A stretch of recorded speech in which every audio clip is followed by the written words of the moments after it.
Out of this next final.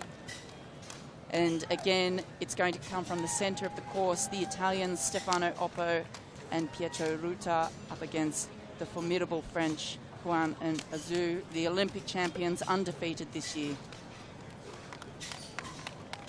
That's right, the French double sculler one we love to watch.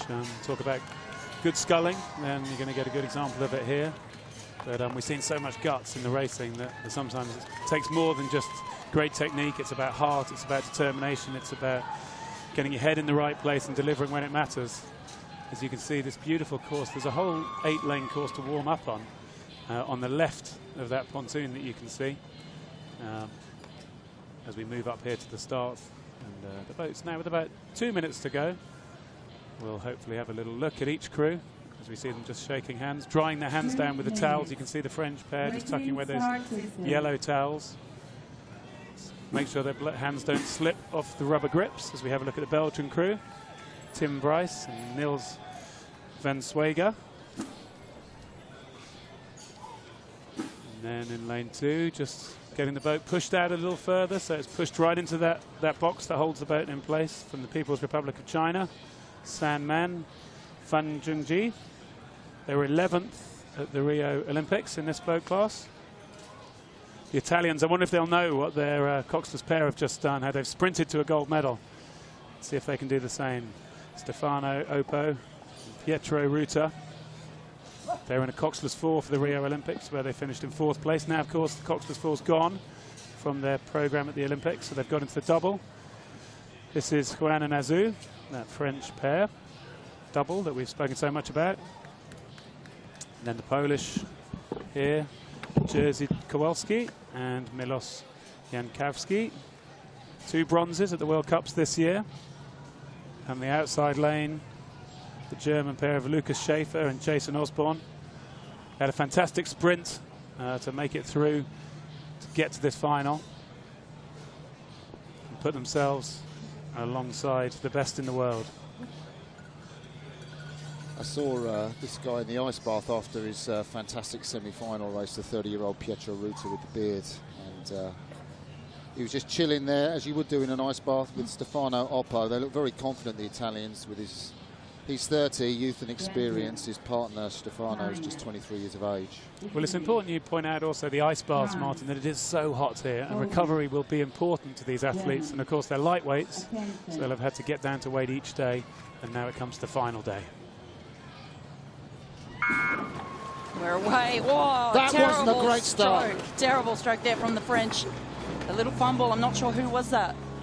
I think that was Jeremy Azou, the great Jeremy Azou. His blade washed out just on the first stroke, and whether that was the grip that he had in his hand, but it kind of meant that the blade scooted across the surface of the water, Sarah, rather than going and being held deep. And I was speaking to someone about this yesterday, that the adrenaline that you get, it was Jamie Coven I was talking to after we saw Felice Mueller have a terrible start in the first couple of strokes of her single race, that the adrenaline that you get from something like that, it sure propels you forward, but you can pay for that later on in the race. And we're used to these guys being so calm and so collected and rowing really well.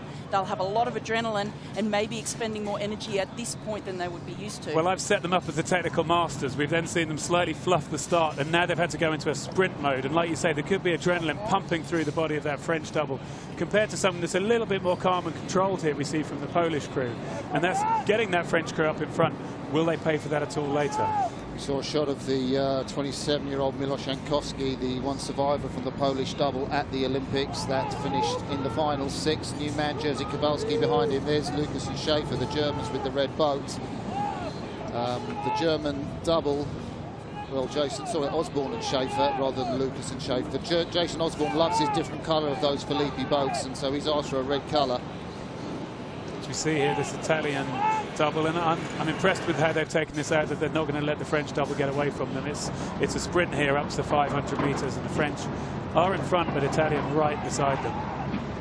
The thing is, with Jeremy Azou, the sculler from Avignon, you know, I mean, he can scull sub 650 in a single scull, which for a lightweight is sensational. I mean, he destroyed everyone at the French trials, even his partner, Pierre Huan. He won by, you know, 3, 4, 5 lengths. So, you know, with a man that quick in the boat, you've got a lot of experience.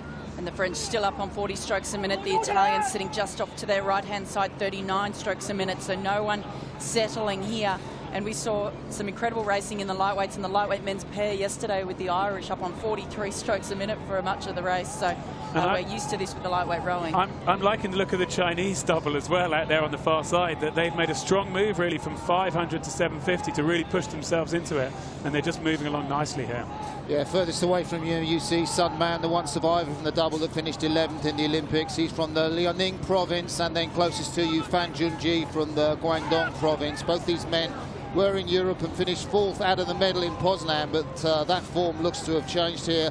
Number 2, the red shirts, distinctive red shirts of the Chinese, moving ever so slowly through the Italians. And I think maybe the coaching of the Chinese with Nate Cohen, the New Zealand gold medalist, Dick Tonks having gone out there, they've got some expertise in scully. And they're doing it at a lower stroke rate as well, that they're moving back, so you wonder what they might have in the tank.